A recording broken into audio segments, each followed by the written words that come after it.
धारावाहिक किसी प्रकार की ऐतिहासिकता का दावा नहीं करता। तत्कालीन परिस्थितियों को दर्शाने के लिए आवश्यक और उचित नाटकीय रूपांतर किए गए हैं। ऐतिहासिक रूप से जोधाबाई के स्थान पर हरकाबाई, हीर कुंवर जैसे नाम इतिहास में प्रचलित हैं। ये धारावाहिक किसी भी सामाजिक परंपरा और पारिवारिक संबंधों का ऐतिहासिक दावा नहीं करता है। इसका उद्देश्य किसी भी समुदाय की भावनाओं को ठेस पहुंचाना नहीं है।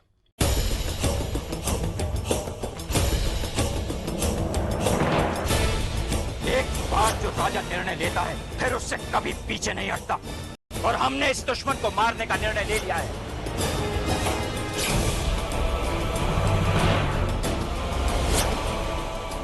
बस ये देखना है कि दिल जीतता है या दिमाग। उसे आपकी नफरत की चाहत है और आप उसकी नाफरमानी को अपनी आदत बनाना चाहते हैं।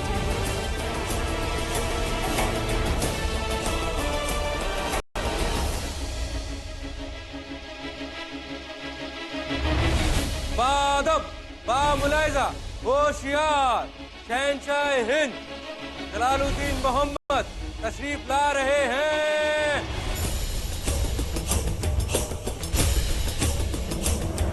जोधा! आप इस समय यहाँ पे हमारा चैन छीन कर तुम बेफिक्री से सो रही हो। क्या हुआ? सवाल हम तुमसे पूछेंगे जोधा। क्यों क्यों किया तुमने ऐसा? तुम हमसे नफरत करती थी ना, हमसे बदला लेना चाहती थी ना। तुम हमें चोट पहुंचाना चाहती थी तो हम पर हमला करती। अपने भाइयों के साथ मिलकर उस मासूम की जान के साथ क्यों खेला जो इस दुनिया में आया भी नहीं था? ये आप क्या कह रहे हैं शहंशाह? हमें कुछ समझ नहीं आ रहा है। सब कुछ कर गुजरने के बाद अनजान बनने का नाटक मत करो जोधा। हमें यकीन है कि तुम इतनी जलील हरकत कर सकती हो।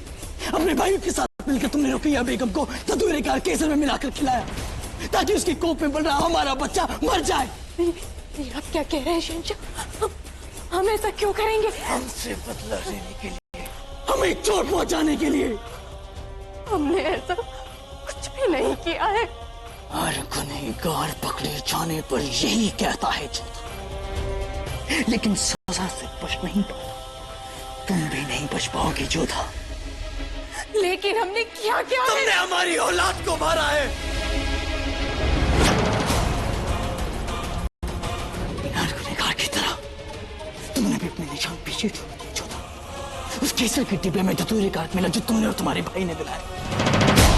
तुम जानते नहीं हो हम तुम्हारे साथ कैसा हश्र करेंगे जोधा। हम तुम्हारा और तुम्हारे भाई का वो हाल करेंगे कि आमिर की तारीख में लोग उसे याद कर कांप उठेंगे। लेकिन आप हमारी बात बस! तुम्हें कुछ भी कहने का हक नहीं है जोधा। तुम सिर्फ और सिर्फ सजा की हकदार हो। हमारे बच्चे को मारने वाले को हम ना चैन से जीने देंगे ना चैन से मरने देंगे। हम तुम्हें मौत से भी बदतर सजा देंगे जोधा। बस आज की रात आखिरी रात है तुम्हारी। कल सबके सामने हम तुम्हें और तुम्हारे भाइयों को तुम्हारे गुनाहों की सजा देंगे।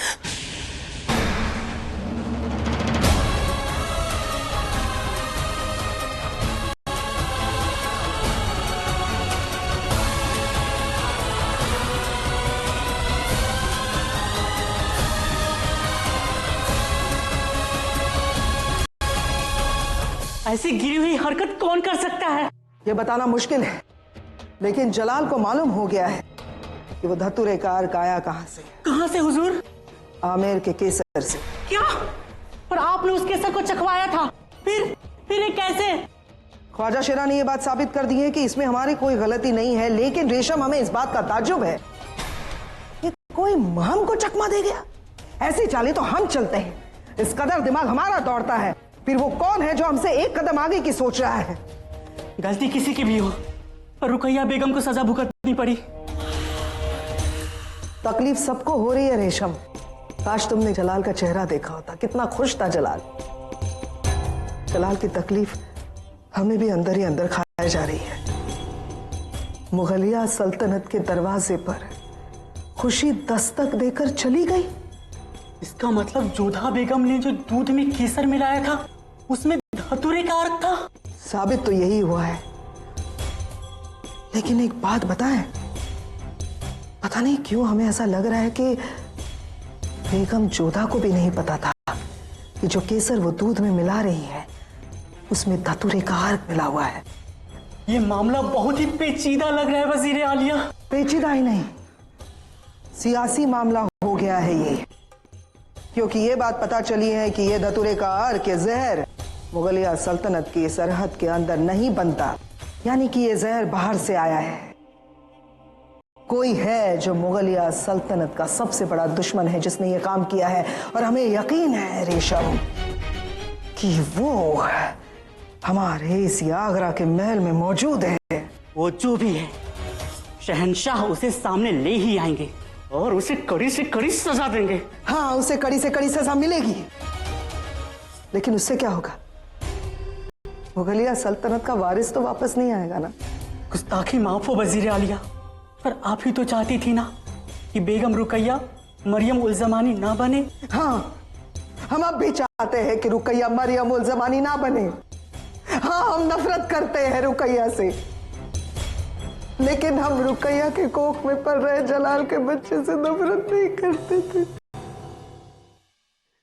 जलाल बच्चा है हमारा रेशम, जलाल के बच्चे को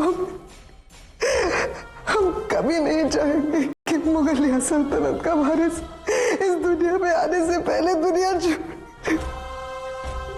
हम बच्चे से नफरत नहीं करते थे, नहीं कर। या अल्लाह, रहमत दी भी और छीन भी ली। कैसा कहर है तेरा मौला। या परवरदिगार, रुकैया टूट गई है, उस पर रहमत बख्श हमारे मालिक। इतनी बड़ी साजिश, वो भी इस महल में। ये बात सिर्फ इस महल की नहीं रह गई है बेगम, ये मामला अब निजी नहीं रहा, सियासी हो गया है। जोधा बेगम और उनके भाइयों ने सिर्फ साजिश नहीं की, मुगल सल्तनत के खिलाफ बगावत छेड़ी है। क्या खुदा, कुछ समझ नहीं आ रहा, किस गुनाह की सजा दे दी खुदा ने भाईजान को? हमने तो शहंशाह को पहले ही खबरदार किया था, पर हमारी सुनता ही कौन है। अब शहंशाह को पता चला होगा कि आमेर का खजाना लौटाकर उन्होंने कितनी बड़ी गलती की है। जिन्हें अपनी सरपरस्ती में लिया, उन्हीं आमेर वालों ने शहंशाह की पीठ में छुरा भोंका। गलती तो हमसे ही हो गई थी कि आमेर की जंग के बाद तीनों भाइयों को शहंशाह के सामने जिंदा पेश किया। उन तीनों को वही खत्म कर दिया होता तो शायद आज ये नौबत ही नहीं आती। जो हुआ हमारे हक में हुआ, एक तीर से दो शिकार। आगरा के तख्त पर हक जमाने वाला तो गया,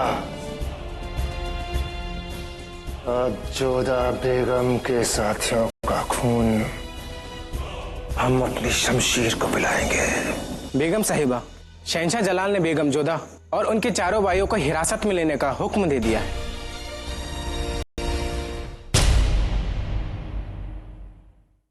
हिरासत में ले लो इन सबको।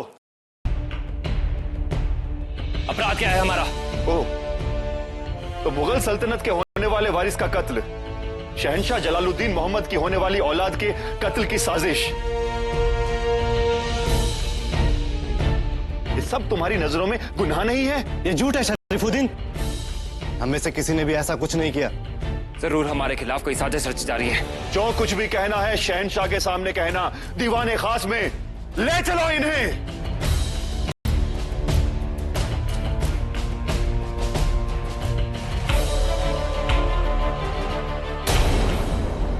ये सब क्या हो गया जोधा?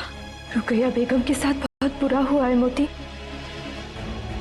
परंतु अकारा ने हम पे और हमारे परिवार पर उंगली उठाकर शहंशाह बिल्कुल ठीक नहीं कर रहे हैं। पता नहीं क्रोध में आकर भाईसा को अगर कुछ उन्होंने क्या। बेगम साहिबा, आपको हमारे साथ चलना होगा। कहाँ? दीवाने खास में। शहंशाह ने आपको और आपके भाइयों को हिरासत में लेकर दीवाने खास में पेश होने का हुक्म दिया है।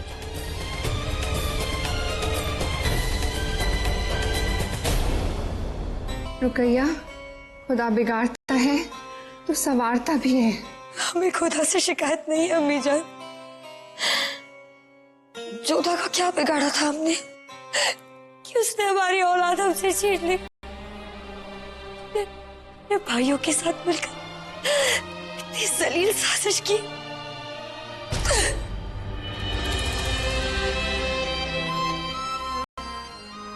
जिन्होंने ये साजिश की है हम उन्हें सजा जरूर देंगे, मौत से बदतर सजा।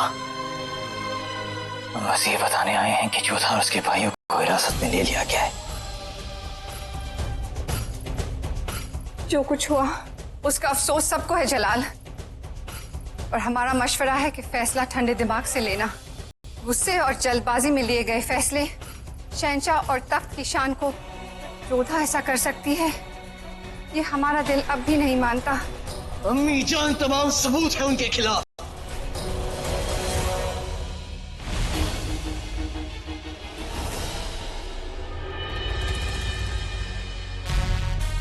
हमें लिबास की नहीं इंसाफ की दरकार है।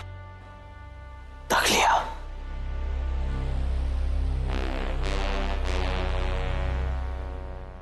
बादशाह का इकबाल बुलंद हो, हुजूर से मुलाकात। हमें किसी से नहीं मिलना है। गुस्ताखी मुआफ हुजूर, सलीमा बेगम खुद मौजूद है। इजाजत है।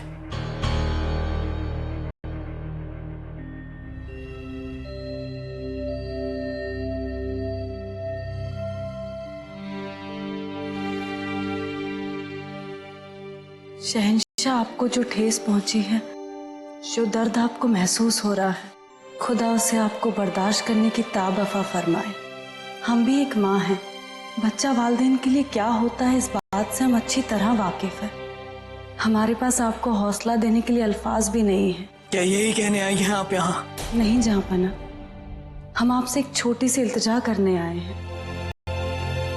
सुनने में आया है कि आप जोधा बेगम को इस साजिश में शामिल समझते हैं। हमारा दिल ये बात नहीं मानता हुजूर। जोधा बेगम तो बच्चों से बेइंतहा मोहब्बत करती हैं, वो ऐसा कर ही नहीं सकती हैं। इतने कम दिनों में वो रहीम के इतना करीब आ गई हैं। उसे देख के हमें, अगर आप उनके यहाँ तरफदारी करने आई हैं तो आप यहाँ से जा सकती हैं। हम यहाँ किसी की तरफदारी करने नहीं आए हैं हुजूर। हम आपसे सिर्फ इतना अर्ज करने आए हैं कि आप इस सियासत के शहंशाह हैं। पूरी रियाया इंसाफ के लिए केवल आपकी ओर देखती है, तो आपका भी ये फर्ज बनता है कि आप उनकी ओर देखें जिन्होंने आपको इंसाफ करना सिखाया है। मरहूम बैरम खान साहब को आपने अपना तालिक माना है। बस एक बार ये सोच लीजिए कि अगर आज वो यहाँ होते तो इस मामले को किस नजर से देखते। मशवरे के लिए शुक्रिया सलीमा बेगम। अब आप हमसे एक हकीकत जान लें। ठीक जैसे आपने कहा, खाने खाना बहराम खान मरहूम है, वो अब इस दुनिया में नहीं है। ठीक जैसा आपने कहा कि हम बादशाह हैं, हम अपने फैसले खुद ले सकते हैं, तो हमें किसी के मशवरे की जरूरत नहीं। आप जा सकती हैं।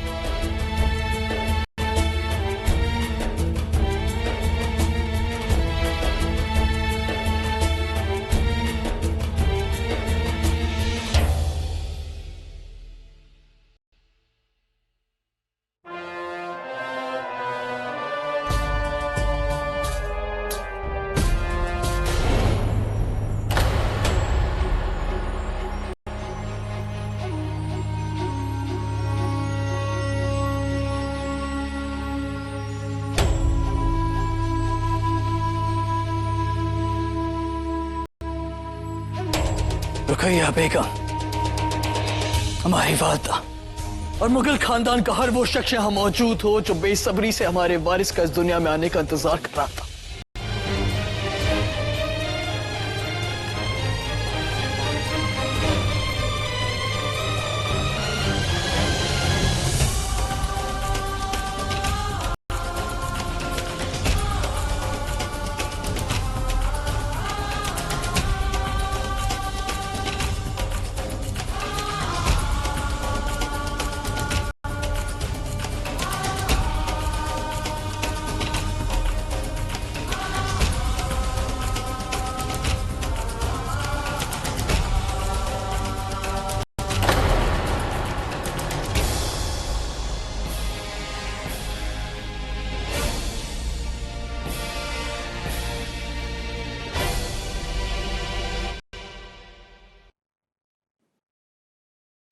शहजादे आलम, ये बात साबित हो चुका है, धतूरे का अर्क मिला वो केसर आमेर से ही था।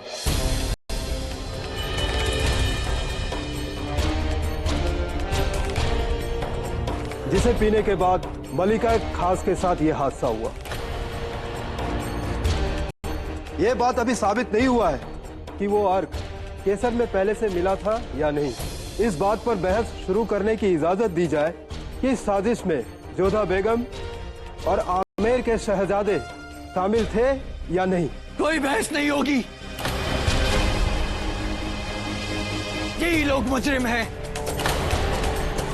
और हम इन्हें चलता हुआ देखना चाहते हैं।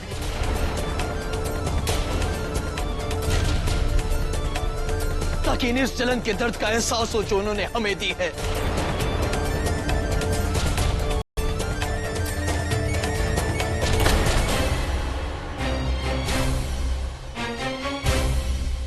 लेकिन शहंशाह, आपको बुआ से की बात एक बार सुन लेनी चाहिए।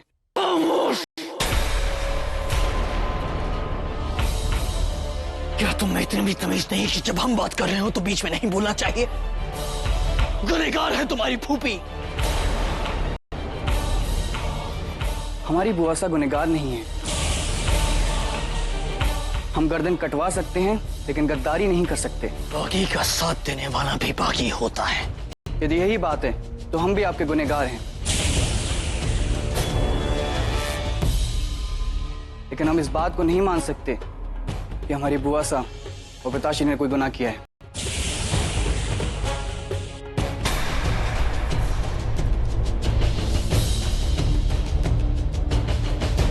गुस्ताखी माँ बादशाह सलामत, ये सच है कि आप ही मुगल इंसाफ के हर्फ आखिर और अव्वल हैं।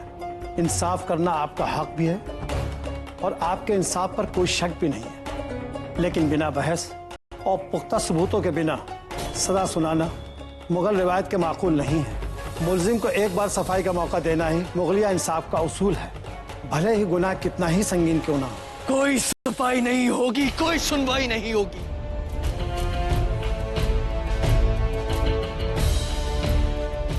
इन्होंने ही हमारे वारिस का कत्ल किया है।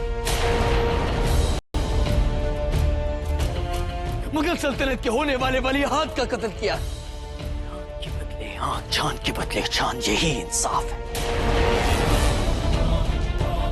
इन्होंने कत्ल को अंजाम दिया और इनके कत्ल के साथ ही ये मामला खत्म होगा।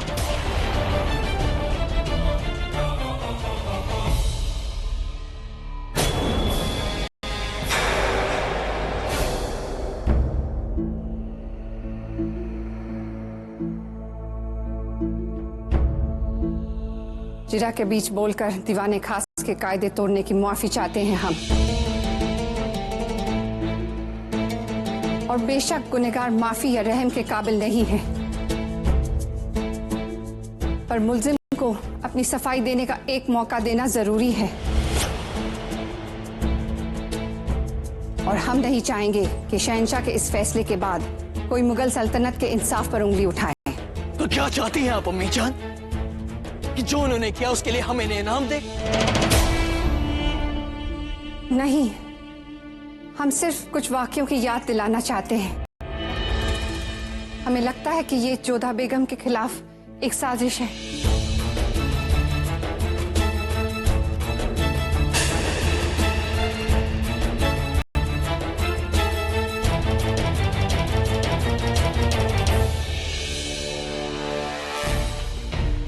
जरा सोचिए, ऐसा क्यों होता है कि जोधा बेगम आपके लिए खाना पकाती हैं और खाना परोसते वक्त उसमें मिर्च तेज हो जाती है।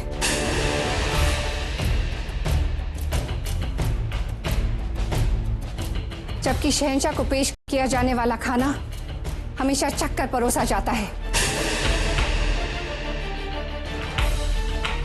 और इस बार भी शाही ओहदेदार की मौजूदगी में हर नजराना जांच पड़ताल करने के बाद लिया गया। आमेर से आया केसर भी चक्कर देखा गया, तब उसमें कोई अर्क नहीं था।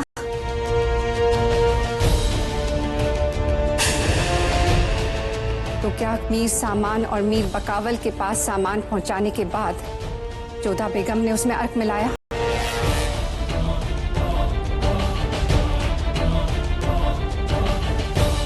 इन सब वाक्यों से आपको नहीं लगता कि जोधा बेगम पे कोई निशाना साधने की कोशिश कर रहा है?